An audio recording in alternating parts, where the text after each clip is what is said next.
আহি কেনেকুৱা অনুভৱ? খুব ভাল লাগিছে। এখন নিজৰ সমাজলৈ অহা যেন লাগিছে। অসুৰী আত্মাক লৈ পেলাই এবাৰ হেৰি এটা সাক্ষাৎকাৰ এটা পৰিস্থিতি আছে সেইটো নকৰোঁ বাৰু দেৰগাঁৱৰ অনুভৱটো ক'লে হ'ব দেৰগাঁৱলৈ আহি কেনেকুৱা লাগিছে? দেৰগাঁৱলৈ আহি খুব ভাল লাগিছে। সাম্প্ৰতিক সময়ত মানুহৰ যি মানসিক অশান্তি অসুবিধা সম্বন্ধতেই হওক বা নিজৰ ব্যক্তিগত জীৱনতেই হওক মানুহে যি মানসিক শক্তিৰ আজি কমজোৰি অনুভৱ কৰিছে সেই আচলতে মানসিক শক্তি বৃদ্ধি কৰাৰ নিমিত্তে আমি ৰাজযোগ মেডিটেশ্যনৰ দ্বাৰা সমগ্ৰ অসমবাসী মৰমৰ ভাই ভনীসকলক আমি ৰাজযোগ মেডিটেশ্যনৰ দ্বাৰা সম্পূৰ্ণভাৱে মানসিক শক্তি ঘূৰাই অনাৰ যাত্ৰা দেৰগাঁৱত প্ৰথম অহা হৈছে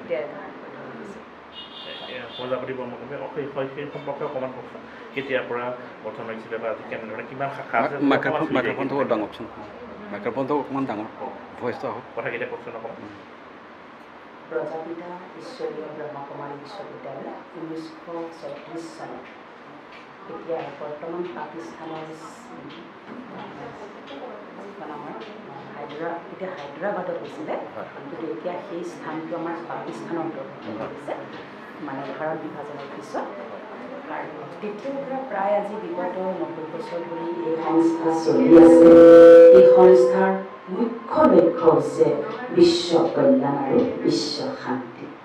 এই বিশ্ব কল্যাণ আৰু বিশ্ব শান্তি আমি কিদৰে স্থাপনা কৰিব পাৰোঁ নিজৰ দ্বাৰা পৰিৱৰ্তনৰ দ্বাৰা সেই যাত্ৰাতে আজি সংস্থাই একেৰাহে 1936 চনৰ পৰা অবিৰতভাৱে আমি এই অৱদান সমাজত আগবঢ়াই দিছোঁ। অভিনন্দন জনালে বিভিন্নজনে আদৰণি আজি সেই সম্পৰ্কে মই আত্মিক ধন্যবাদ আৰু সকলোকে আত্মিকভাৱে অশেষ ধন্যবাদৰ আশীৰ্বাদ জ্ঞাপন কৰিছোঁ। সকলোৰে জীৱনটো মানসিক সুখ শান্তিৰে পৰিপুষ্ট হওক এয়ে মই সকলোৰে প্ৰতি অন্তঃকৰণেৰে শুভকামনা আৰু শুভকামনা কৰিম। লগতো দি দিবি 35 ছেকেণ্ড এটা লৈ ৰাখি দিব প্ৰতিদিন পঠিয়াই এইটো আপুনি এনেকৈ লৈ লৈছে এই গামোচাখন দিয়ক অকণ লগাই গামোচা মাইকটো নালাগে আজি দেৰগাঁও অহা কাৰ্যসূচী মাজত অকণমান কওকচোন। আজি দেৰগাঁও প্ৰজাপিতা ঈশ্বৰীয় ব্ৰহ্মকুমাৰী বিশ্ববিদ্যালয়ত মই উপস্থিত আছোঁ। আজি মোৰ লগত বহু সুধীবৃন্দ মোৰ ভাই মাতা মৰমৰ সকলো উপস্থিত আছে।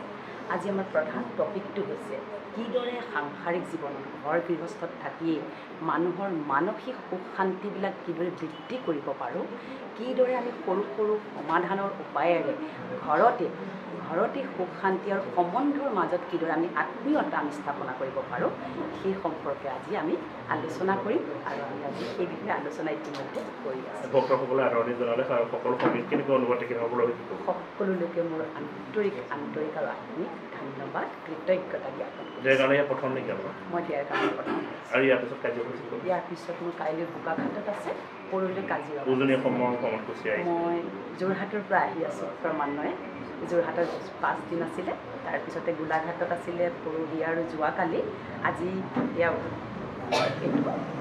দেৰগাঁও তাৰপিছতে কাইলৈ বোকাখাট তাৰপিছতে কাজিৰঙা নিৰ্দিষ্ট ঘৰ বুলিবলৈ যিহেতু নাই ভক্ত ৰাইজে আপোনালোকৰ ঘৰ তথাপিও নিজৰ ঘৰ এনে কোন জেগা? মই মোৰ জন্মস্থান তেজপুৰ কৰ্মস্থান গুৱাহাটী তাত পাইছোঁ তাত পাইছোঁ। অকণমান সময় লৈ আন্তৰিক ধন্যবাদ। দোকানৰ